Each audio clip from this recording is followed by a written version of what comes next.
Next up, the lens we got on the camera right now is arguably one of the best beginner lenses for the Canon M50. It's really cheap, it is super sharp, super great, and it creates amazing shallow depth of field, which I'm sure you can kind of see right now. I'm not super far from my background here, but still creates some good depth of field. And of course I'm talking about the Canon EF 50mm f1.8. So right off the bat, this lens is $125 brand new, which compared to the last lens that I just talked about, this lens is like a steal. Like, it's super cheap compared to most other new lenses. And you might think for that cheap of a price, there would be a bunch of downsides, that this just wouldn't be a very good lens.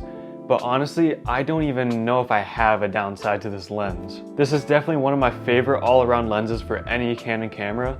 And honestly, I'd recommend just picking up this lens no matter what. Like, this is just a perfect lens at a perfect price point. So first things first, it's a 50mm focal length, which with the speed booster, which I use on it right now, it makes it pretty close to actually 50mm versus about 80mm if you use a regular non-speed booster adapter. So at a 50mm focal length, it's really good for portraits. It's not super telephoto, like, you don't have to back up 100 feet from someone to get like, an upper body shot. It's a really, really good focal length for just walk around street photography, for portraits, for anything like senior photos or portraits in a studio, or really any type of people pictures. This is an awesome lens for, because that focal length is really pleasing to faces. It doesn't distort the face very much at all, and it creates that amazing shallow depth of field.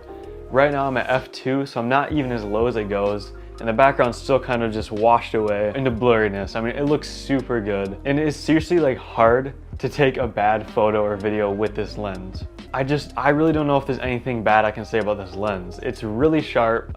It's not an L series lens. It's not like a 50mm f1.2 L series lens, which is unbelievably tack sharp. It's nothing like that, but you're never gonna complain that this isn't sharp enough. The autofocus is really fast. It's a genuine Canon lens, so it has Canon's build quality. It's gonna pair perfect with the Canon camera because they're meant to go together. I really don't even think I can say a bad thing about this lens. So if there's one lens out of this list of 5 that I'm talking about that I recommend literally just going and buying, it's this lens right here. So either way, that wraps up this video. I really hope you enjoyed it, and I hope this helped you out. If it did, go down and drop a like, and feel free to subscribe to my channel. And I hope you have a good morning or afternoon or night, whenever you're watching this, and I'll catch you in the next video.